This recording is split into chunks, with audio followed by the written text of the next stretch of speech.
You're listening to the Ringer NBA show presented by FanDuel. America's #1 sportsbook has made it easier than ever to get in on the action during an NBA playoff game, even after tip-off.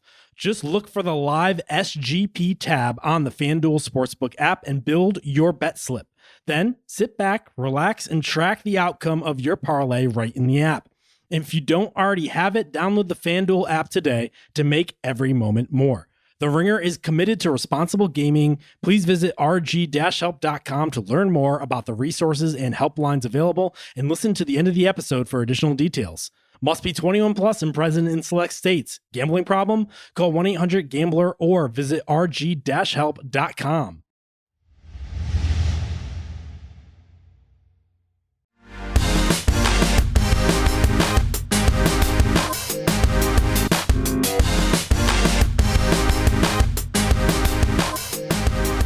Hello and welcome to Group Chat. I am Justin Verrier, and joining me, Rob Mahoney, Big Waz. We're going to be talking about a lot tonight. We're going to talk about next questions, about the draft lottery. We're going to talk about the Wolves marching on to another Western Conference Finals. We have to start with the Celtics saving their season, specifically Waz. We need to talk about Luke Kornet because we drafted him in the last round of our White Americans draft. Specifically, you drafted him, I believe, with your last pick. Did you know at the time that you were galvanizing him to the point where he was going to save Boston's season in this crucial game? I did not. In fact, the reason why he was picked so low is because he kind of wasn't getting as much love and burn as he did last season. And he kind of became a forgotten man, even by his own coach, Joe Mazzulla, who finally mercifully got KP the hell up out the game and let Luke Kornet cook, and he was incredible. I think his presence turned the entire game around and extended Boston's season. His presence, but by extension, y'all's presence. I mean, he did mention in his post-game presser that he was inspired by the White American draft, that he felt underrated, underrepresented in the White American draft. So congratulations to both of you for drafting him late / not drafting him in your case, Justin. Well, I think another thing that came out of these post-game press conferences, the actual post-game press conferences, was Joe Mazzulla saying that Kristaps Porzingis couldn't breathe in this game and that he could have gone if absolutely necessary. But I think a big part of this, Rob, is just taking KP's minutes away from them because he has been such a struggle this postseason. I give all credit to Luke Kornet. He was amazing in this game, but it was a real addition by subtraction, and then Kornet added on top of that. That's the thing. I think that's why over these last couple games, we were waiting for this sort of transition point. And there's always, these are tough decisions, especially when a guy is injured or sick, especially when a guy is a really important part of your team when fully healthy. But Kristaps Porzingis has not been good in this series. He was a disaster in his first stint. The Knicks do not respect him. I think that's one of the biggest problems is he can't even just park on the perimeter and pretend to be a spacer. He has no gravity in these games. And so if he doesn't have gravity, he can't breathe, as Joe Mazzulla is saying. He's not moving well. There's just not really a place for him in the series. And that brings us no joy to say, but those are the facts on the ground for Kristaps Porzingis. And then in comes Luke Kornet, channeling the spirit of Bill Russell. Just was an unbelievable help side rim protector and shot blocker in this game, to say nothing of the screening and rolling on perfect 5 for 5 from the field. Overall, the way he's helping them clean the glass against the Knicks team that's hitting the boards as hard as they can. Just as important as a role player can be in a game like this. And, credit to Boston across the board for coming with the requisite sort of fight. And ultimately, this is a game where they can throw their Luke Kornet size, off-speed pitches, and they can get by on some, the rallying cry after Jason Tatum's injury. Now you got to keep doing it. And that's where it gets harder and harder as you go. Yeah, I thought he just made life miserable for the Knicks in the paint. They've been comfortable getting to, at worst, floater range. And tonight, they didn't even want to do that with Luke Kornet down there, much less get all the way to the basket, which I thought was, basically the key to making the Knicks offense into a waste of time, especially in that second half. And offensively, he was just there being huger than every single person on the floor. And so, I thought that was a boon as well. Obviously, the main guys, JB and White, they carried the offense for sure. But defensively, to me, is where they actually won this game and just completely put the Knicks in the clamps in the second half. See, I'm a little torn on that because this was, by the numbers, one of the Knicks' more successful offensive games of the series so far. And when you think about it, it's we saw Kornet's impact in exactly the way you're describing. We saw them getting out of the paint. This was also a game where the Knicks finally hit a requisite number of shots from three. It's also a game where they marched to the free throw line and were able to kind of buoy the fact that they couldn't hit anything else inside. And then ultimately, I felt like they struggled sort of matching, even though you get a pretty good Jalen Brunson game scoring wise, a pretty good Cat scoring game. You're getting Josh Hart with an unexpected 24. They just like struggle to keep up with the Kornets and the Pritchards and the Jaylen Browns. And it's like the pure volume of Celtics who were contributing, I felt like might have gotten the better of the Knicks today. Yeah, their offense was excellent too. I guess for me, like Josh Hart splashing 4 or 5 threes, yeah, I don't consider to be the result of fantastic New York Knicks offense, right? I think this is a guy just making his threes that night. And so it looks amazing. I just thought how, they basically made the Knicks look like the Celtics on offense, quite frankly, just station to station, very static, very predictable, very one-on-one. Everything's happening very late in the clock. They just made the Knicks, to me, the offense look so bad and uncomfortable. And they weren't, basically the previous games, it was Brunson sort of getting whatever the hell he wanted against the Derek Whites, the Peyton Pritchards, and putting Boston's defense in a box. Al Horford, he was just finessing basically last game, and then destroying the integrity and foundation of Boston's defense. And, everybody else being able to cook off of that. That just straight up didn't happen in this game. And I think, to me, that was the difference. Yeah, I think the thread the needle between what you guys are both saying is I think the third quarter just was such a catastrophe for the Knicks. Like, then their offense was just non-existent. In that third quarter alone, Kornet had 5 of his 7 blocks in 22 overall minutes. But also, Jalen Brunson somehow accumulated 5 fouls in a single quarter. The Knicks were 4 for 20 shooting in that one quarter. Everything just fell apart. We've seen, like, in other games, an avalanche happening, typically offense just overwhelming another opponent. The Pacers did it the other night, the Thunder in game 2 against the Nuggets. This time it just felt like everything gummed up for the Knicks, and then that was it. I'm not a referee guy. Y'all know I hate the referee stuff, but like when I watch what gets not called in the OKC and Denver series, like these guys are beating each other to death. And like some of the calls that Boston got tonight, I'm like, damn, if I'm Denver or OKC watching, I'm like, how the hell is that a foul? Like, on what planet? Yeah. So I thought they got the benefit of that tonight too. I know we're talking about all the fun stuff up front, officiating accepted, but like the Luke Kornet elements, the wild card elements, to me, this is an amazing Jaylen Brown game. Like, first and foremost, top line, that is a guy who has to show up in a game like this for the Celtics to survive. And I thought he played with a level of control that we just have not really seen from him very often in this series. He's been a little bit off balance in a lot of these previous games where he's like trying to kind of impose his will, trying to use his size and strength to his advantage, but being a little too aggressive in some spots, too passive in other spots, like not fully Jaylen Brown in the way that we saw, say, during last year's championship run.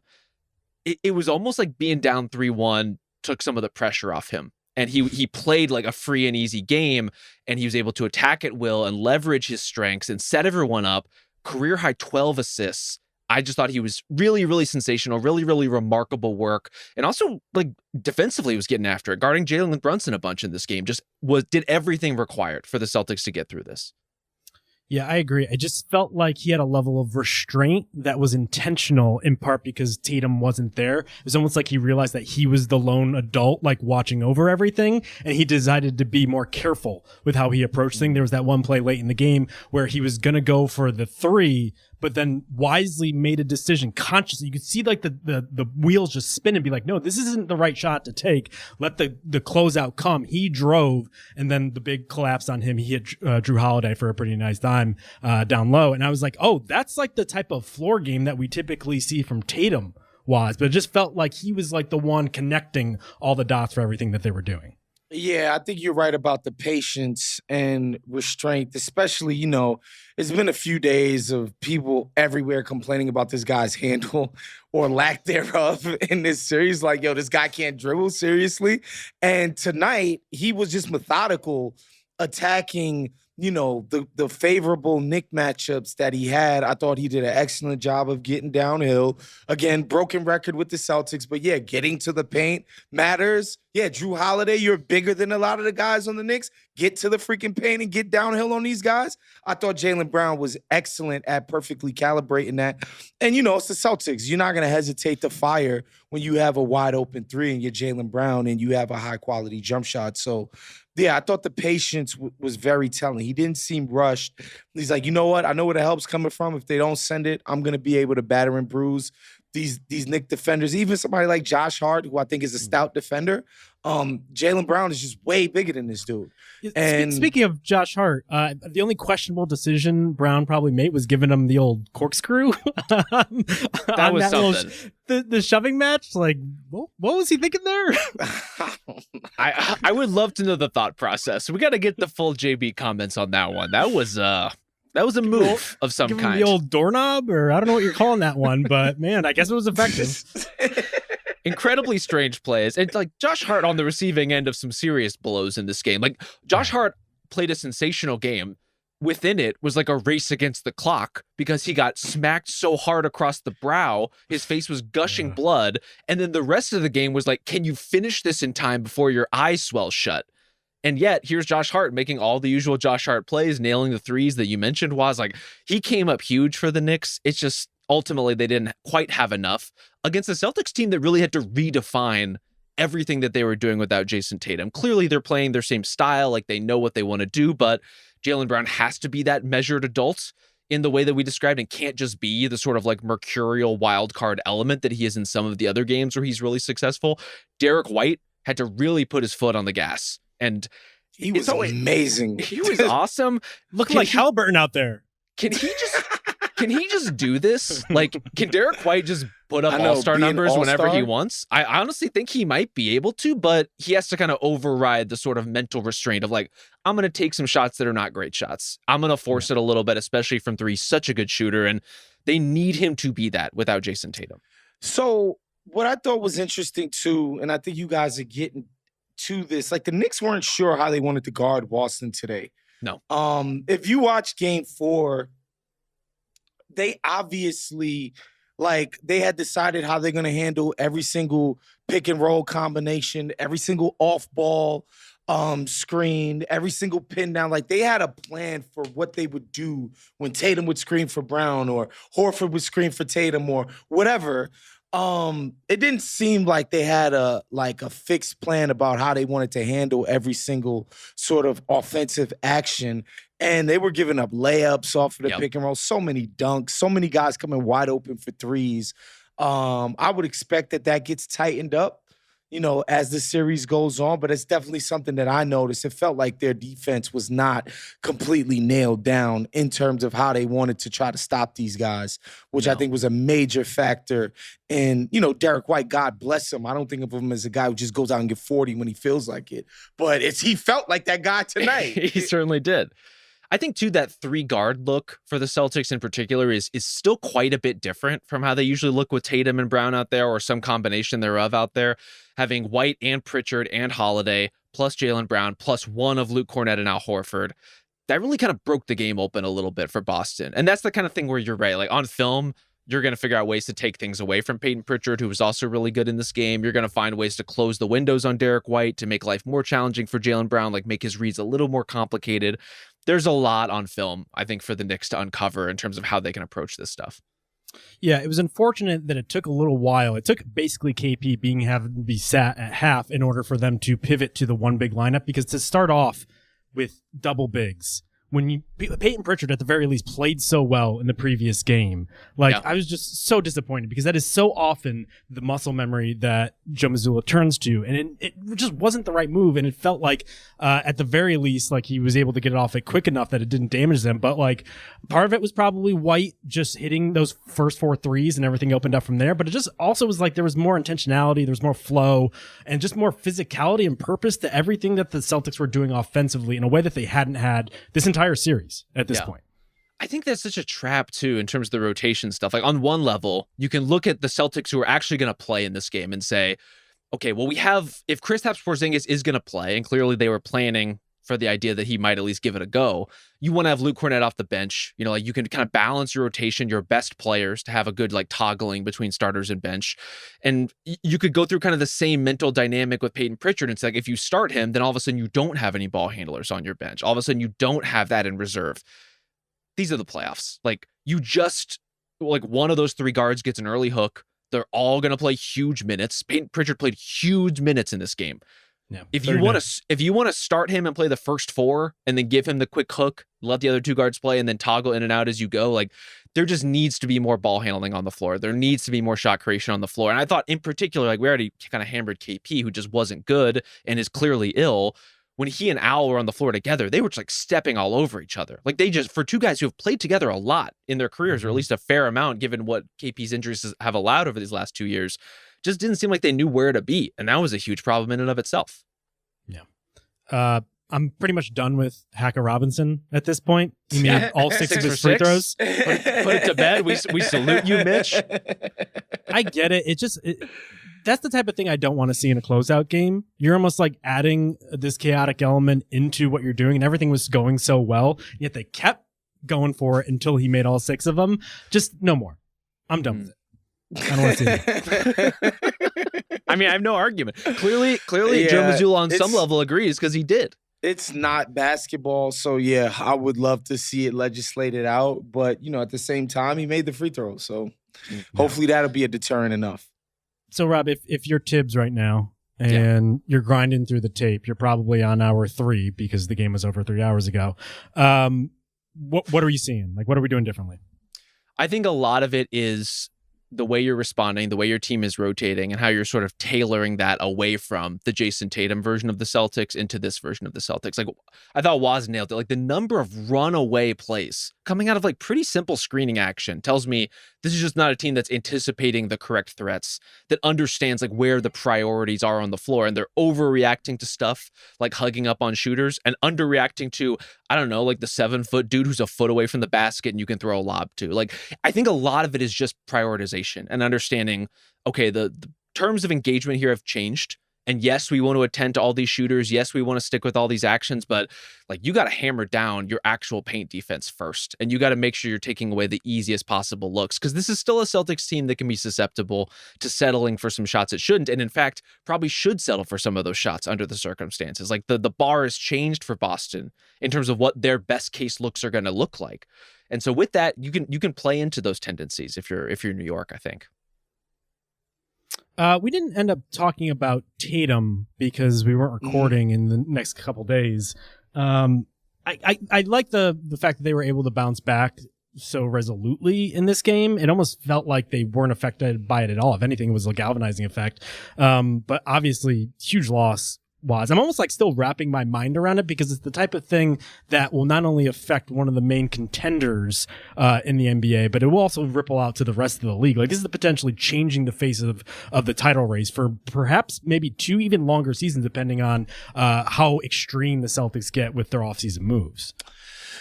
Yeah, I think there was an idea that the 2 J's were, you know, basically nailed to the floor of the franchise, and everything else had the possibility to be moved on from. And you wonder if that becomes expedited, because it's like Jason Tatum's contract is on the books. So that means you're going to pay that crazy tax bill. Yeah. And it's like, without having the benefit of a legitimate bona fide championship threat. So you wonder if they even accelerate the plan to sort of wind down this great team even faster. That's what I was wondering, because, you know, I think there's a way a team like this would just be stubborn and be like the 93, 94 Bulls after Jordan retired. Obviously, that's a different circumstance. And just be like, whatever, we still have a great culture.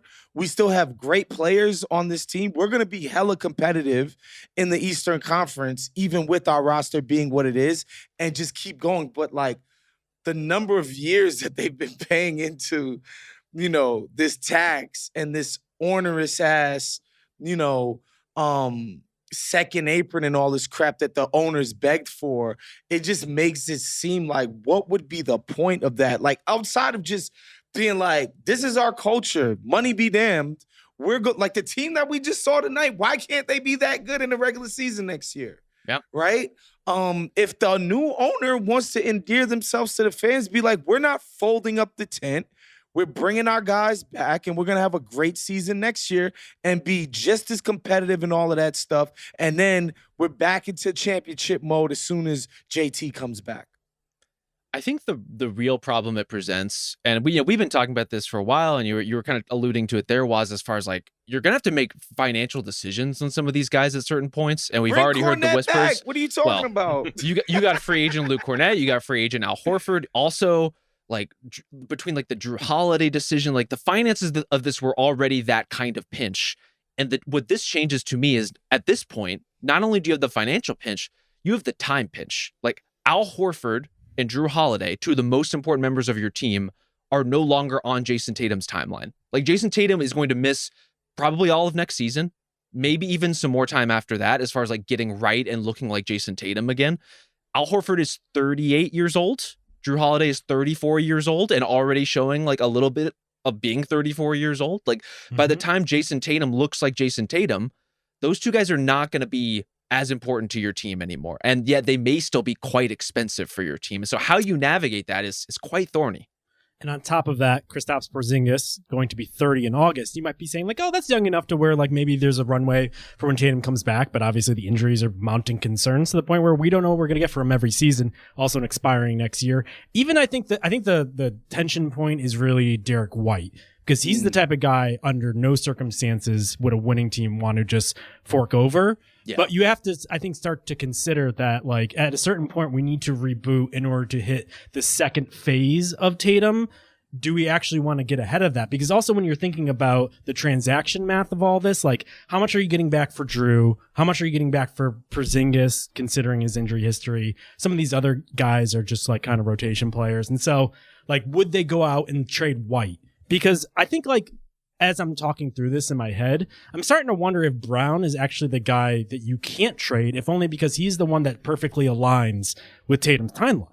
Like, when Tatum comes back 2 seasons from now, he's going to be late 20s, early 30s. Like, he will be the one ready to run. And so I also think you get into the issue of like who wants to trade for Brown, considering he's making super max money, but isn't one of the like 5 to 10 game changing players in the NBA. And so like, I guess this is a long winded way of saying like, I actually think Brown, oddly enough, is the guy you don't trade, when for a while it seemed like inevitably because he makes so much, you might have to. Yeah.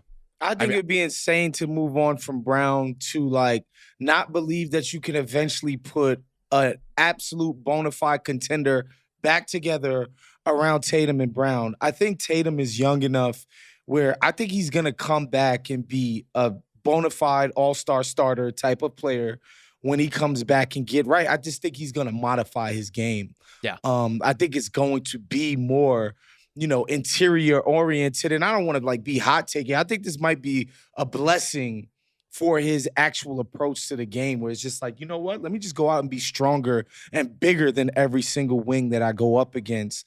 And I think his game would benefit from that response instead of being like, yo, I'm not the dude that tries to dance on the perimeter that much anymore. And yeah, like if things go well, Jason Tatum's going to be back in October of 2026. Just a year without the guy. And yep. They could look forward to being like 2026, 27. We're going to be back to trying to compete for the NBA championship again. I do think we kind of zoomed into the team building part of this. Like, this does just suck. Like, it sucks seeing any player go down. Jason Tatum, I know, absorbs a lot of criticism, a lot of concern trolling, a lot of grief about who he is as a person and the way he presents himself and the nature of his game. And we participate in some of that on this podcast. Fundamentally, he's a top 5 or so player in the NBA.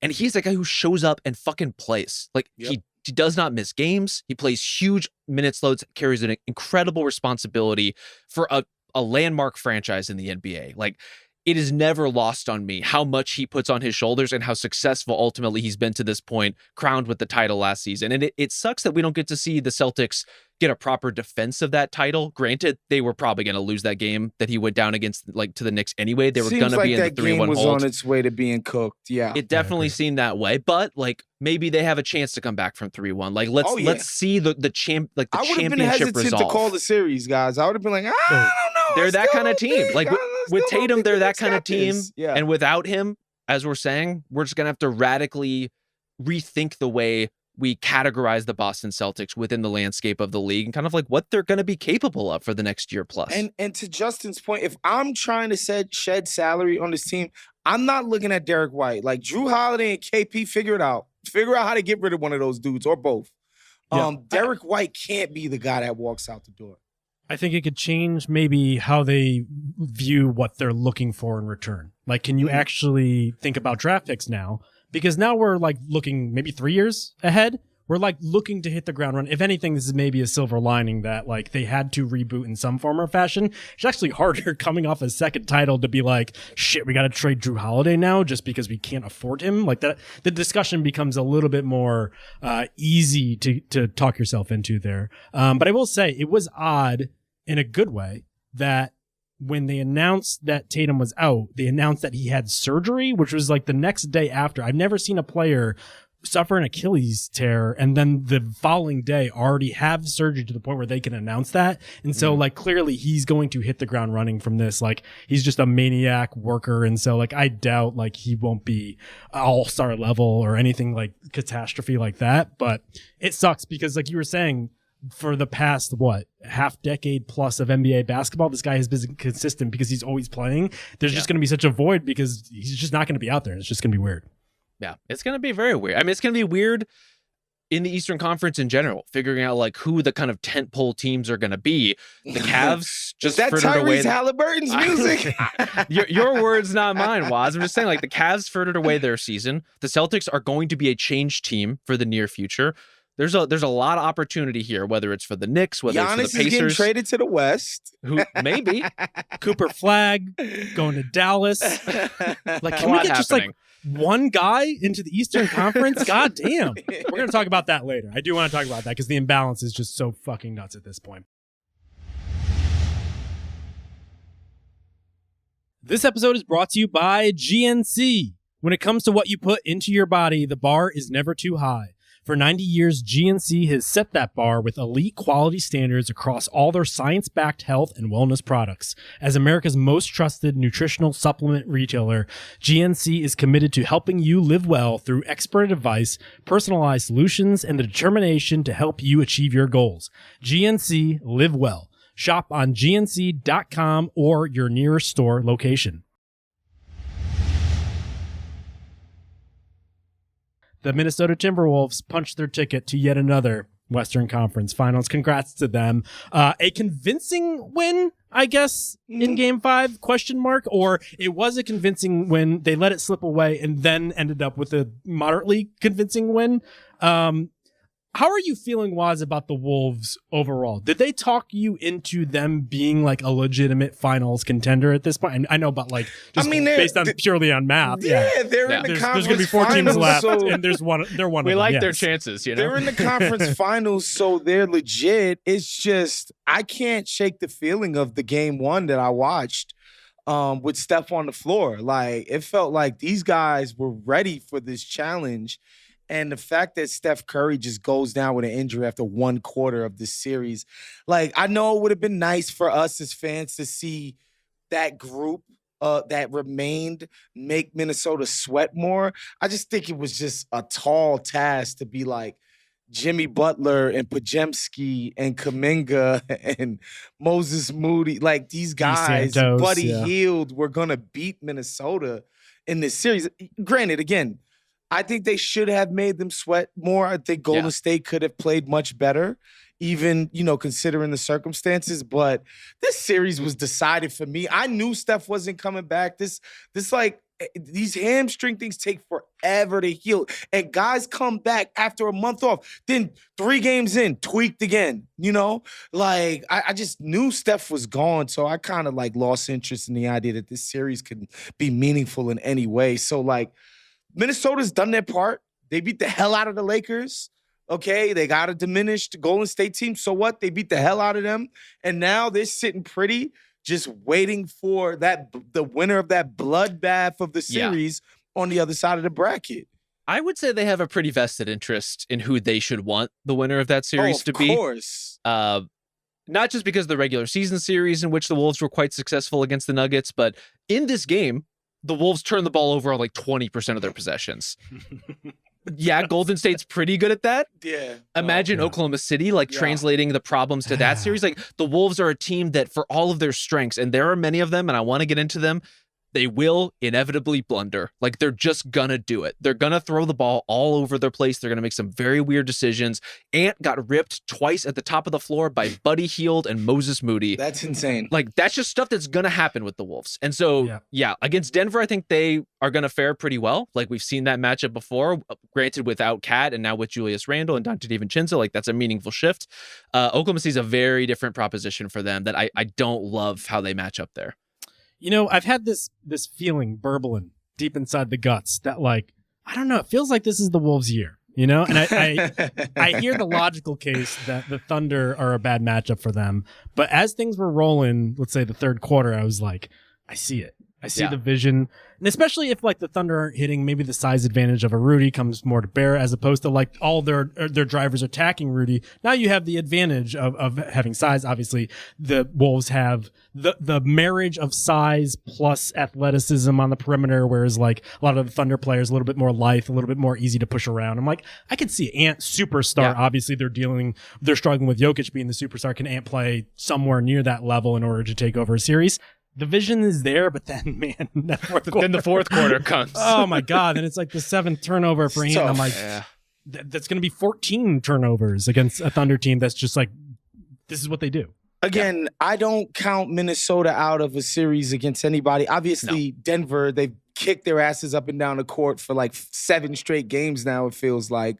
And, you know, we're watching the Thunder show their vulnerability in this Nuggets series, right? So I think they have a great shot as anybody, you know, I would say, right? They have as good a shot as anybody to get to the finals, in my opinion, right?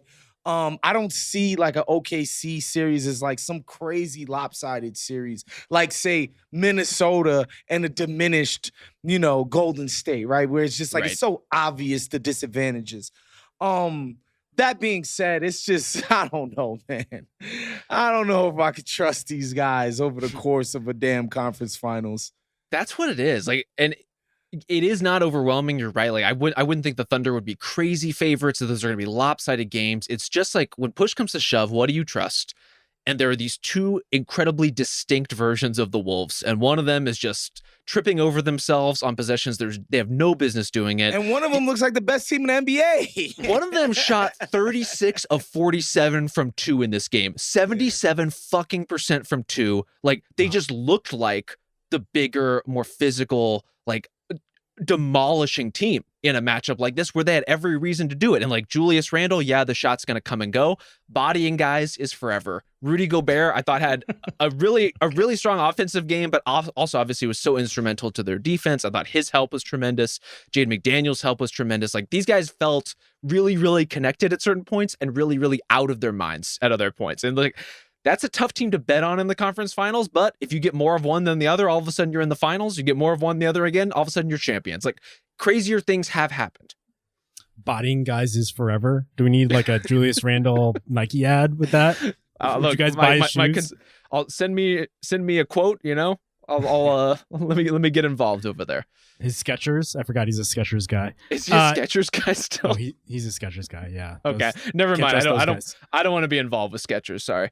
I will say yet again, we talked about it at pretty much every pod we've talked about the Wolves. Like Julius Randle, man, he's gone from like, oh, is this contract not going to be that bad to like, oh, like they got to bring him back. He's playing pretty well to like, is he like actually the driving force of this fucking team? $50 million a year? He's essential to this team in a way that I never expected. Yes. I have no idea what like, forget the real world implications, Justin. What is going to happen to Julius Randle in our next top 100 voting? Is he going to be like the 15th best player in the NBA? Because he's played like the 15th best player in the NBA. The Julius Randle yo-yoing on that list is hilarious because 1 year he's 60, the next year he's in the top 20 and making all NBA teams. Just wild flings for him. But I mean, it's deserved because that is typically how his seasons go from one to the next. He's just been spectacular. We've talked about the context mattering. Like, as soon as Jimmy Butler gets thrust into being like the number one option, it's like, not really cut out for this anymore, right? And same thing could be said for Randall when he was the number one option in New York. But now, man, working off of Ant, and they've built like a legitimate chemistry and synergy. Like, these guys are like locked in as if they've been playing for 5 years. It's insane. Like, this Julius Randle playoff run, it needs to be studied because this guy has been one of the best guys in the playoffs. Like, think about all the things we've said about somebody like Evan Mobley this year. Yeah. And the kind of player he's been. MVP almost nipping at the buds of like the heels, of MVP candidacy, right? Like top 7, top 8, whatever.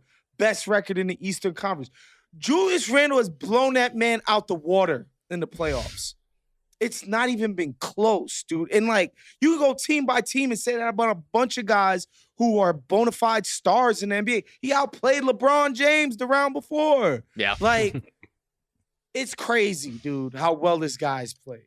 Here's what it is. Like, there's going to be the plays every game where Julius Randle hits some crazy shots. Like, that's going to happen. Whenever he makes a three, I shake my head. I'm like, Jesus Christ. I mean, you can see Draymond's making decisions with that. Like, we're just going to give up some of these threes. It's going to be what it is. There's shots on the other end of the spectrum where he's just going to do a couple things every game that's like, why did you just throw the ball into the third row? Like, I have no idea what you saw on that play. Everything in the middle has been kind of the battleground for him. And during his lesser seasons and previous seasons, too many of those possessions were just like a little too empty calorie, a little too much settling. He's just relentless getting into the paint right now. And I think it's been a similar thing with Ant, honestly, where, like, Ant has 7 turnovers in this game, but he has 12 assists in this game. And the 12 assists looked as simple as anything ever did in this series for the Wolves. Like, very basic, like, I'm going to explode past a primary defender. I'm going to get into the paint. I'm going to draw help. Jaden McDaniels dunk. Like, just very simple read and react stuff that Anthony Edwards opens up those sorts of world of possibilities because of everything he can do. I think that's where you're seeing those two guys thrive. It's like, yeah, they're going to have turnovers. They're going to have some mistakes. They're going to have some exceptional plays. In the middle, in the thick of it, they're just making more winning plays than I think either of those guys ever have before. And that's coming off of an already quite successful run for Ant last year. If we get the Final Four that we're expecting, so if the Knicks win, if the Thunder end up beating Denver, they're up 3-2 right now, we'll have 3 teams that are benefiting from last year's Knicks team, which is wild to think that last year's Knicks team, which hobbled into the second round and couldn't make it past the Pacers, are basically the epicenter for like the talent boom in this year's playoffs. But like, yeah. I keep finding myself thinking like, damn, if they just rolled it back, and they couldn't because of the way Hartenstein's contract was set up, they couldn't really match what any team was going to offer. If they just had that team back and didn't have to do all these wild things in order to plug that hole, like, goddamn, that team would have been pretty Yeah, good. Hartenstein, I don't think there was any world in which they could bring him back. Couldn't happen. But like, boy, if they was not looking at Julius Randle right now with hard eyes, like, damn, that would have been nice to have, the dude that's in Minnesota right now. But I mean, Cat's been pretty good. Like, I really don't have a problem with Cat. For sure. It's more like an alternate timeline. Yeah. Sure. And their contracts are not comparable, though. That's the thing. And and you get to keep your DiVincenzo, Nova Nick, Yeah. You don't have that fucking commercial? We have a whole other set of commercials if he's still a Nick. This is the worst year for NBA commercials in the history of NBA commercials. The Wendy's commercial that has the doorbell ring, you are fucking with my dog like 7 times a night. Every time he hears that ring, because it's the same one I have on my doorbell, oh, no. my dog's like, what's going on? Who's here? Apologize to my dog, Wendy. Whoever that marketing exec that came up with that, JV got a bone to pick with you. Well, this is an easy solution. Mute your TV. Listen to a podcast while you're watching. Right. Waz this thing up. That's right. Yeah. Got one on Vietnam handy. But on the DiVincenzo, I was listening to a podcast about the new Jake Tapper book. Yeah. Somehow that's even Very weirder. Quite interesting. Is it? A podcast about the new book? So it was an interview with Jake Tapper? It would be like Do we want to get into this? No, we don't want to get into it. We don't want to get into it. I We don't want to kinda get do, but into okay. it. We don't want to get into it. Post show, I would love to hear about it. All right. Well, Oh, I was going to say, on the DiVincenzo front, I thought this game was by far his best minutes of the series. That's a guy who they need to continue to play well. That was a huge development. Like, lots of kudos to go around for the Wolves. Mike Conley had an exceptional scoring game. I thought McDaniels was just awesome defensively, and their coordination defensively, as is often the case with the Wolves, just top marks. Really, really good stuff. And just to square the circle on the Julius Randle Knicks stuff, like this, he'd never shown this form in the history of his career. Okay? Yeah. Like, there's no way the Knicks or Leon Rhodes or anybody should have expected that had they kept Julius Randle, he would be this freaking awesome in the playoffs. So he needed to change the scenery more such than is anyone. life, bro. That plus the money motivator probably got him to this point, and everyone's better off for it. That bag fuel. Well, speaking of bag fuel, we should talk about the other side of the ledger here. Who had the best don't trade me to Milwaukee this offseason game? Was it Brandon Podziemski this game or Jonathan Kuminga the previous game? I think that ship has sailed for Jonathan Kuminga. Yeah. So too. Kuminga, he might need to get a real estate agent. It might be time for him to start looking elsewhere outside of Golden State. I think Podziemski, man, like, he's fine, like he's a fine enough role player. I think sometimes he's just asked to do way more than he's clearly like can shoulder. But Kuminga, I'm done with it. Done with it. I think Golden State probably will be as well. Like, financially, it just isn't going to make sense for them to bring him back on a new deal. He's going to be a free agent, restricted. Hold on, Rob. If Kuminga was like, sign me for 3 years, $45 million, player option after 2. You doing that? That would require a level of self-awareness that I don't think Jonathan Kuminga has demonstrated. I think it would require a lot of therapy for Steve Kerr because he's already playing through the Podziemski experience, and he yanked him fucking hard after he threw that bad pass off a jump pass. I don't think he could do another year of Kuminga. Just seems like that guy's going to drive him up a wall. I think it's going to be better for everybody if Kuminga and the Warriors part ways. Podziemski is fascinating because in some ways he profiles as such a Steve Kerr player, and in other ways he absolutely does not. And you see that conflict with them all the time in the rotation. You see it in terms of when he's being trusted versus when he's not. Credit to Brandon Podziemski for actually hitting real basketball shots in this game. The ball went through the hoop for basically the first time all series.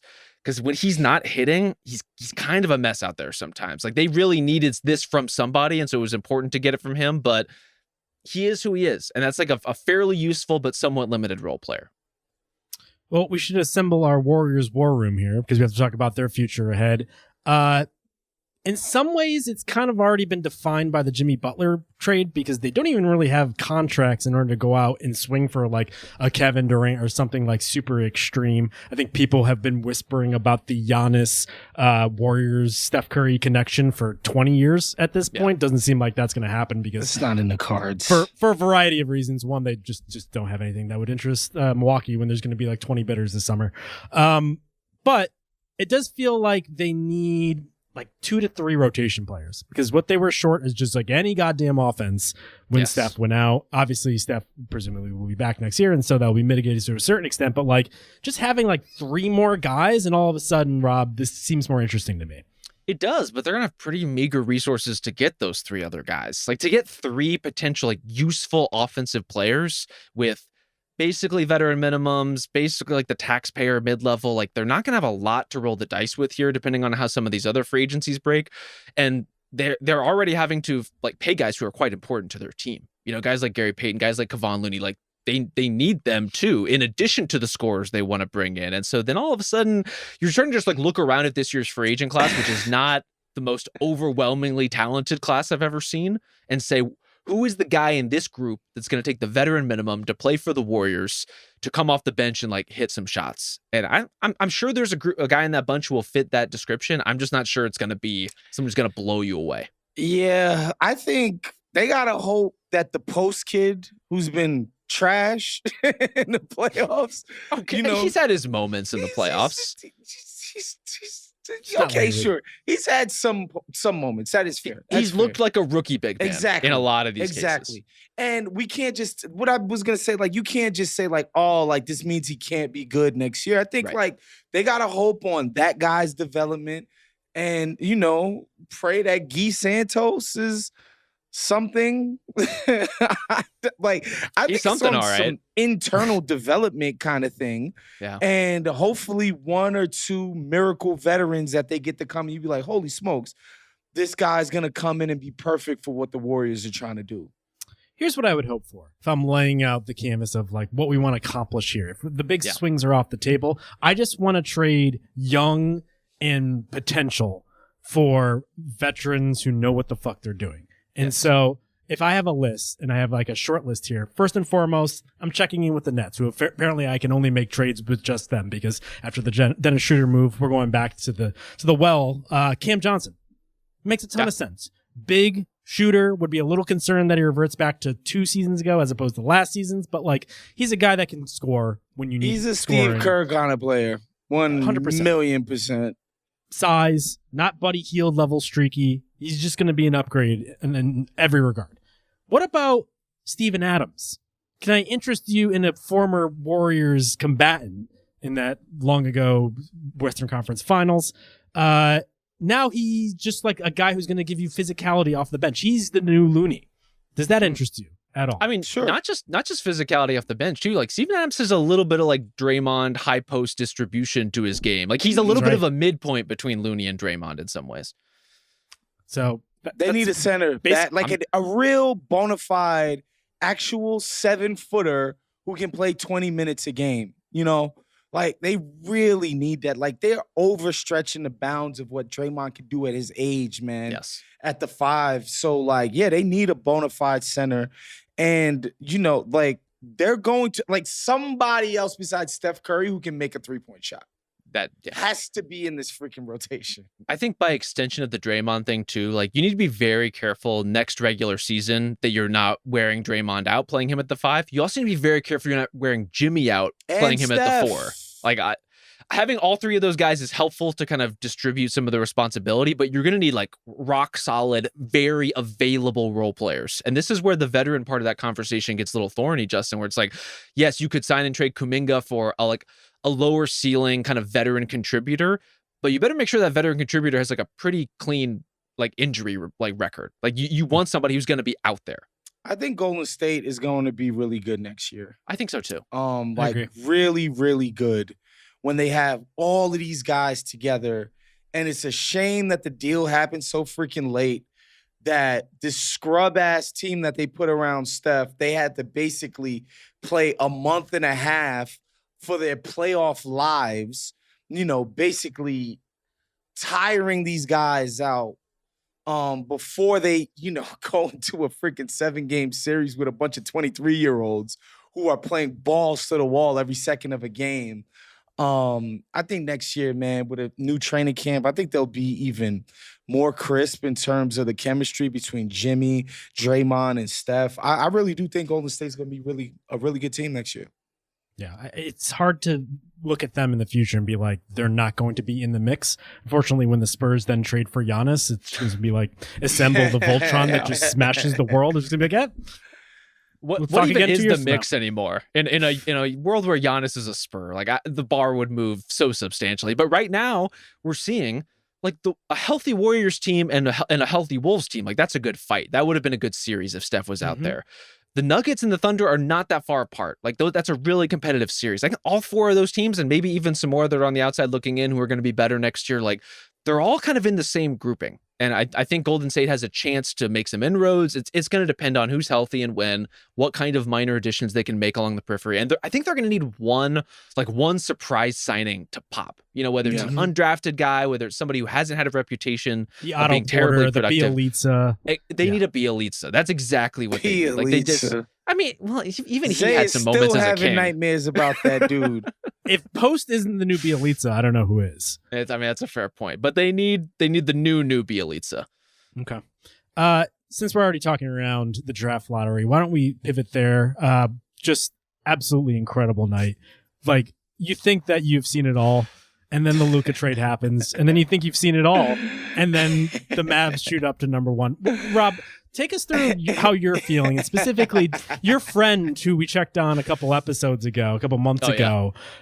What's like the vibe now? Are people happy about it, or are they still like reconciling with what just happened? See, I almost don't like that you set it up that way, because that friend, my friend Michael, since I've mentioned him on this pod, has been like jonesing for more shout outs. He's gotten greedy with the shout outs. I almost want to reject the premise. That said, in this case, the Mavs win the lottery. I get a call from him just cackling.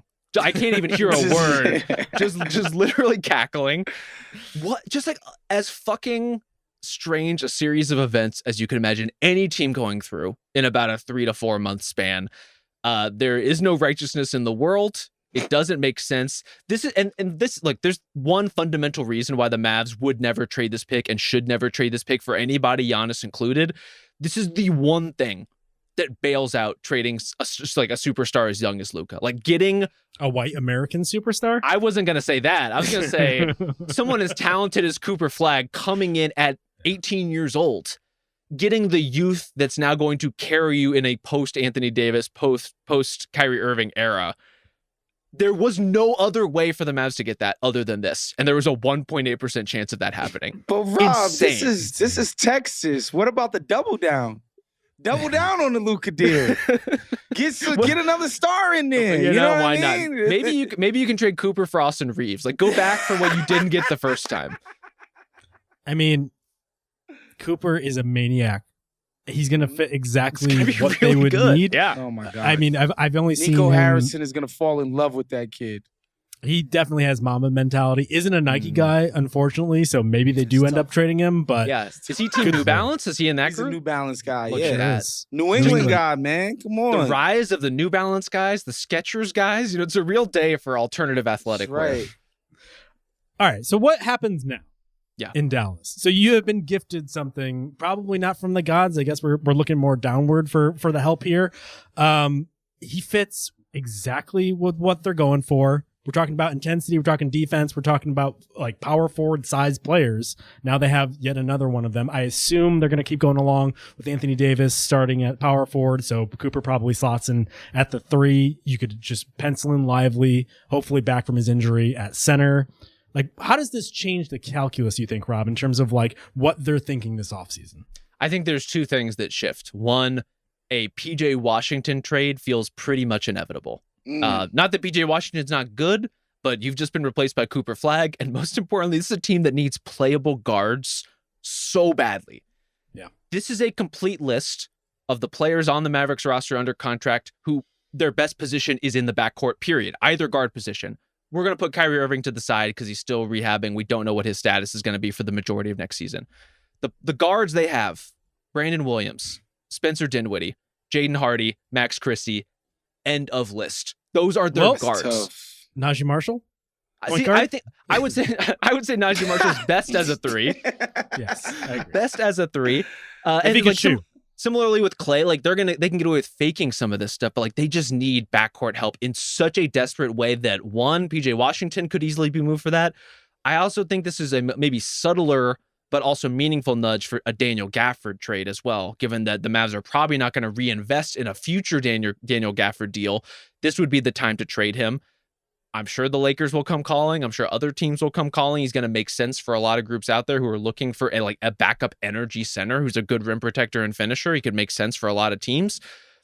They just have too much stuff going on in the front court now. If Cooper Flagg, Anthony Davis, Derek Lively are your 3, 4, 5, like you got to get backcourt help specifically until Kyrie gets back. Yeah, I wonder if Gafford can be dangled for some help. I'd be making calls on Gafford yesterday. This is already buzz.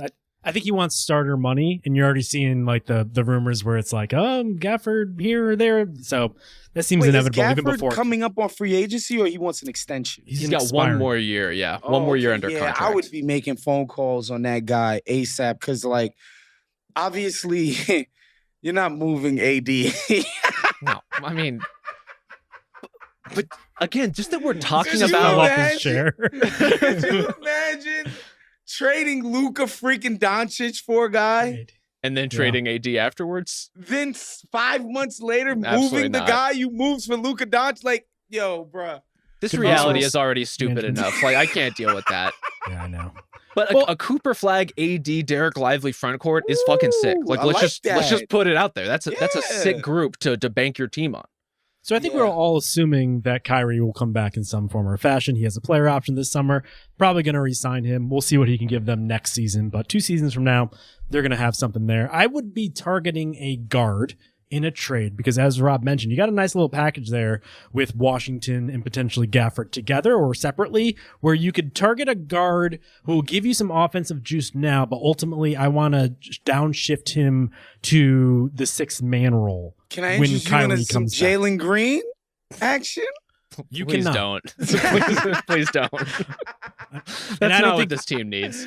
I mean, maybe if like Houston trades for Giannis and they have to trade Jabari, they might be interested in PJ. I would be trying to extract Fred VanVleet. The math there is really difficult because he's on a team option. I think he's making a shit ton of money, and so I don't know if those align. But Fred VanVleet's on my list. I'd be looking at like the Kobe Whites of the world. Sure. He seems a little too critical Absolutely. to what Chicago's doing. He's I don't know if they underpaid need a as win shit. now piece Can I in ask you a PJ. question? Yeah. What is it that Chicago's doing? I mean, at the very least, it involves White and Giddy. Yeah, I don't know he what happens just from wants there. he just wants a clear out for Giddy. So get Kobe White the hell up there you out of go. there. I like that part of it, but I don't think they need a finishing piece in PJ. They That's probably true. need a younger guy in White. White also needs to be re-signed, I believe, in 2 years. So he's coming up. I also have, once again, because anytime we mention this player type, we have to mention Anthony Simons. That Yes. seems like a little bit cleaner of a fit if we're talking more picks rather than players. And then you can trade PJ for something else. LaMelo Ball? I mean, that's too ambitious. He's, That's a lot. apparently he's on the trade block, guys. I think that's overthinking it. You know, you just got Cooper Flag. Let's get a point guard who will get all the trains running on time, get everyone in their positions, and throw an entry pass. That seems Just like the all baseline the of what we're league's looking cast for. offs. You got to be thinking cast off at this point. But look at all the optimism we're talking about. Look how much Yeah, things have it's- changed based on It's crazy. the 1.8% ping pong balls, and like that one last ball was a 7 and not a 6 or like an 8 or anything like that. Is the difference between the Mavs having a future as bright as anyone in the league versus what they were before. It's As nuts. I've been saying all along, Nico Harrison is a genius. Okay, they weren't actually trying to make it to the playoffs in the play-in by winning that first game. This was the plan all along. He perfectly laid the foundation to 99% chance of not getting this pick. I'm hoping that for the three of us, this can be our Cooper Flag year. Whatever like our 1.8% probability outcome is, like I want Justin's corn in his garden to come in like absolutely thriving, state fair worthy like ears of corn. Like I want the best possible performance for all of us in whatever our chosen walks of life are. I don't know what those would be. You know what's funny too? Somebody pointed this out to me. Like, I generally root for Danny Ainge not to succeed.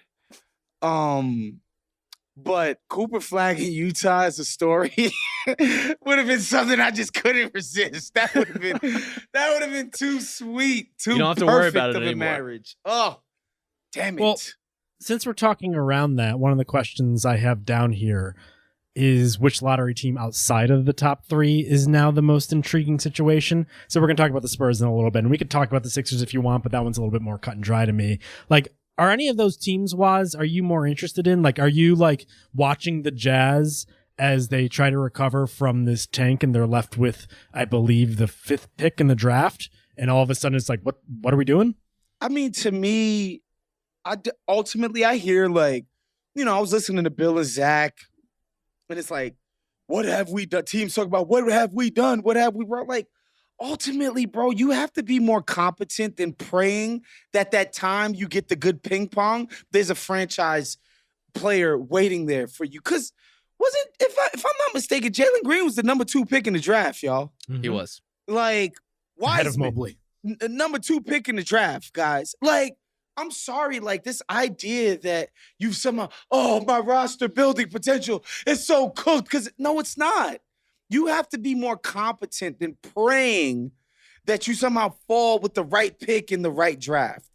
Like, if these guys are as freaking genius as I'm led to believe by our media brethren, these freaking GM types, then you got to be better. So I don't feel bad. I'm happy this happened. This is exactly what should be happening. Like, this idea that we had a system where just constant mediocrity and stinking the joint up, you get rewarded with franchise saviors, is absurd to me, dude. Like, figure it out, bro. Did the Pacers, who in their second straight conference finals, did they get lucky with some grand ping pong ball? And, so the three teams jumped ahead of us. Oh, boo-hoo, poor me. Like, fuck out of here with that shit. Be great, man. I don't want to hear it. Be great. Put a dope-ass team together. Be great, Kyle Filipowski. Be great, Cody Williams. Figure it out. Hear that shit. I don't disagree with you. I am not going to be like asking for lottery reform because I think like this might scare some teams straight. I think my issue is it just kind of upset the natural balance of giving the best players to bad teams. And so now we are going to be overstocked where we might have a couple super teams and like almost super haves and super have nots to where like the Spurs even ending up with the second pick in the draft is just going to set them up in a way that they could be a colossal juggernaut, even if they don't trade for Giannis. And then as part of that, this is another thing I wanted to talk about. Everyone is in the Western Conference and there's nobody in the East. Like it's just like at a certain point, you do need some balance or like the playoffs are going to be just so disappointing in the Eastern side of things. Can I just say, that's welcome to the last 40 years of NBA basketball. Like, but we have an every option to year change with that. a couple of historical aberrations, the Western Conference is better. I don't want to see the 1 through 16. I You love wanna my see conferences. I love the conference rivalries. Preserve tradition. We like this constantly chasing the like. I'm sorry, like I'm good with how the Western Conference is rolled out, and I'm fine with the East. Like it sucks that Tatum got hurt. I would have loved to see Tatum actually trying to come back from 3-1. But this shit, the Eastern Conference playoffs have been excellent. They've Like been good. I have no complaints whatsoever about this, man. Like, yeah, it's a couple of guys like, sorry, man, quit your job. Go get a job in the East. Sorry, GMs. Go work in the East. We're outsourcing to the Eastern Conference That's now. right. You got to go get a new job Vietnam. over there. I think. Right. I mean, Waz the traditionalist, I think, is just like a good stance for this podcast overall. I'm a trad podcaster. You're a trad podcaster. We do say that about you. I'm team like 1 to 16, just because I say fuck same. it. Like the conferences, those rivalries don't mean a lot to me. I don't think there are that many of them that are Pacers, like Knicks still in won't mean nothing existence. to you if that happens in the next round. I think it'll be cute that we'll get like the Wow, highlight reel cute. moments. Wow. I Blogger agree. talk. That's blogger talk. That's crazy. What I mean, wouldn't it be cool if they met in the finals instead?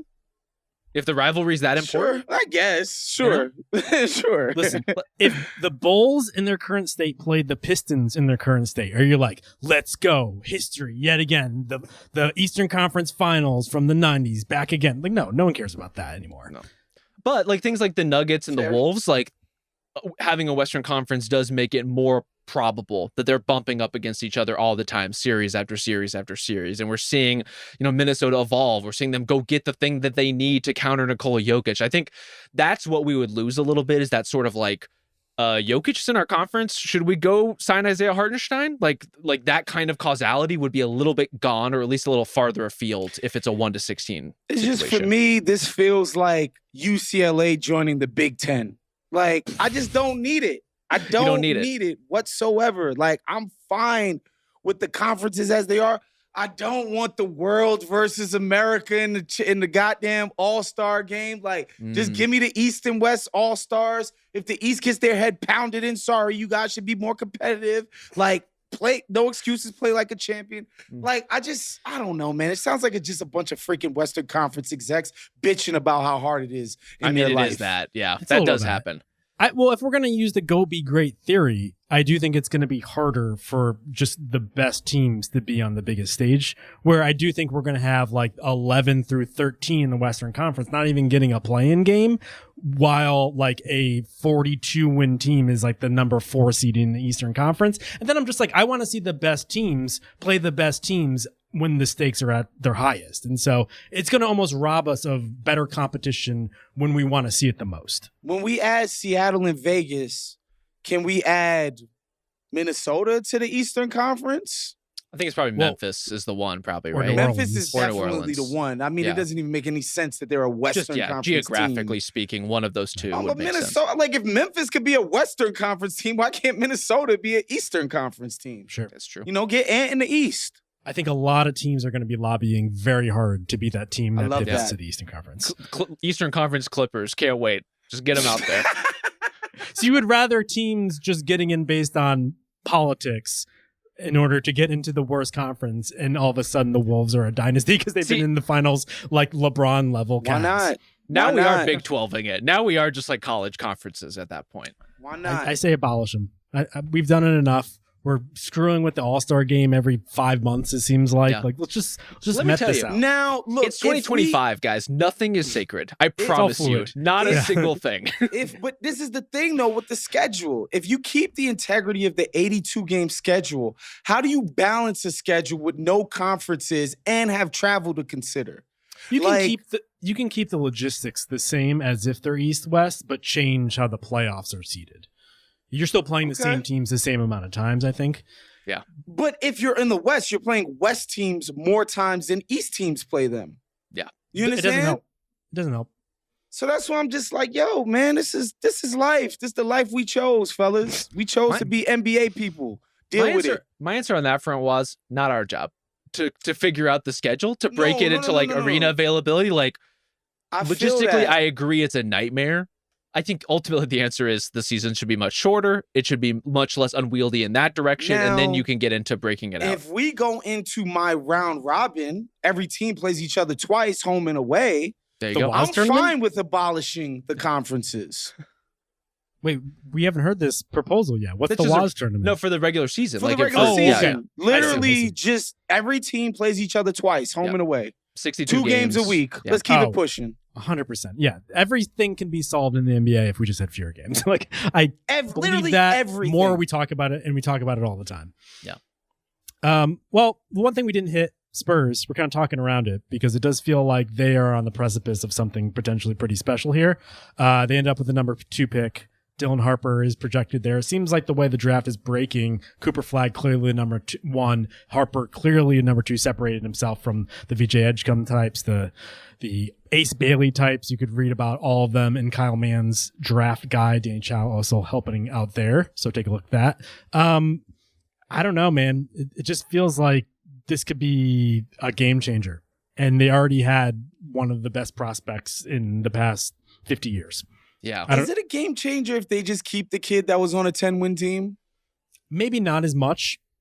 If they use him to trade for Giannis, then yes, that Yes. is the scariest team that I've seen since the Big Three Heat. Or other options. You know, like I don't know who else is going to come available this summer, but like it doesn't have to only be Giannis. Giannis is a dream pairing for Victor Wembanyama. Devin to- Booker, does that get to be- you guys going? I think that would be pretty exciting. I think there's lots of exciting possibilities. Ultimately, like what's happening is this: like San Antonio already had good young players to include in a potential deal. They have a bunch of, for Giannis purposes, most importantly, have a bunch of picks that are not their own picks, right? They have a chunk of Atlanta's future. They have a future first from Boston. They have the better of Dallas or Minnesota's pick in 2030. They have a Sacramento swap in 2031 that could always be pretty juicy. They had a lot of stuff to dangle out in a Giannis trade or otherwise. Now they have this like very immediate asset, right? Like whatever you may think of this draft class, like you have your pick of your guy who's not Cooper Flag. And for a team like the Bucks that does not own its own draft future, that could be pretty appealing, right? That is a present tense source of hope for a team that is going to need to reset after Giannis. And so I think this puts them into that conversation in a totally different way. Is it a Spurs thing to do to trade that pick? I don't know. I think that's where we're trying to get a handle for like what this franchise is now in this era of Spurs basketball. Historically, I would say that's not really the way they operate. Historically, I'm not sure they make the De'Aaron Fox trade either, to be honest with you. And so like they're clearly like gearing up in a slightly more aggressive direction. And if you're feeling aggressive at all, and I think you should, if you have De'Aaron Fox and Victor Wembanyama on your team, you should be blowing up John Horst's phone. Like that should just be a constant dialogue as far as the Giannis piece of it. Here's the thing in the background of all of this, though, is I find myself lamenting the fact that if they go too soon, that Victor Wembanyama becomes almost the third most like the forward-facing person on that team. I've taken to our friend Isaac, who's on our editorial desk on the NBA section. I've started calling Victor Wembanyama, should they trade for Giannis, new Oberto. Okay, Like, come on. Which he would just be diminished. Justin, what are you talking about? wait. I'm not Victor saying that he would- Wembanyama. I know, like you're overplaying it, but Yes. It's just like, I don't know, it just becomes more about this colossal juggernaut team with Giannis and Fox, and be Wemby like- just becomes like the defensive guy who's like growing underneath him. It's like, it's fun, but it's just like, damn, I was just gearing up for this whole future of Wemby being like the face of the league. Maybe that just doesn't happen. I completely disagree. He'd be like Brook Lopez if Brook Lopez could win MVPs. Like, that's what that becomes to me. He would be like, good. Yeah, it's more like, about like how we interface with him. sure. I mean, in that regard, I think it's more of a Duncan Robinson thing, right? Like it's more like, oh, this could be a really incredible star pairing, but a new age version of that we've never quite seen before. And yeah, like, look, you add Giannis to any team, Giannis becomes, if not the most important member of that entire organization, then at least second on that org chart. I think Victor Wembanyama is uniquely positioned, though. Like, he is anointed. He is already like such a pivotal part of their entire structure there. I think even if you do trade for someone like Giannis, yes, that is a more veteran player. That's a voice in a different way, where Victor is still kind of finding his as a leader and finding his, whether it's in a press conference setting or a locker room setting, still learning to like command and take on that kind of role for the Spurs.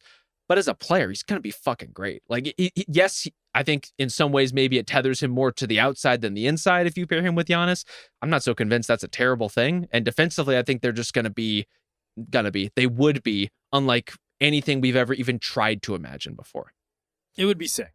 It's just that classic thing of like, when you have a prospect that you draft, you want to rear him and give him every opportunity to be the big, bright, shining star that you always expected him to be. And anything that disrupts that just like is jarring at the very least. But I feel like Giannis plus Wemby plus Fox is unbelievable. I feel like you're eating the David Thorpe royal jelly. You know, like you want those developmental opportunities for our guy Wemby.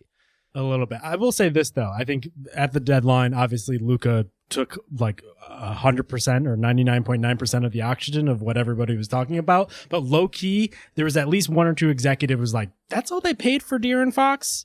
And so now that they have all of this stuff left over in addition to the number 2 pick, just puts them into the prime position. So it's like, yes, Luka, that was a terrible trade, but this other one like almost set themselves up for the follow-up move in a way that probably could have been avoided if they just picked off a little bit more from them. Yeah. So something to tab there, but we'll keep track of that. I'm sure we'll talk about this 90 billion times over the next 3 months. Why don't we wrap it there? A little change in the schedule. No game on Saturday, so we're taking the weekend off. Waz is very excited. We'll be back Monday. Oh, just wanted to say one thing. Want to give a shout out to my niece, Camille, who is graduating from LSU this Saturday in Baton Rouge, and I will be in attendance. So go Tigers. Go Tigers. Go Tigers. Yes, sir. GEAUX. Yes, right? sir. Nice work. Yes, sir. So notable alumni. We're just spelling things. You spelled that correctly, guys. I think it's time for us to go. Am Let's I get right? out of here. Yeah. All right. Thank you. So we'll be back Monday as we were during the regular season. No Saturday pod. We'll be recording sometime on Monday, so check it out. Then thank you, Isaiah Blakely. Thank you to Ben Cruz. We'll talk to you next time.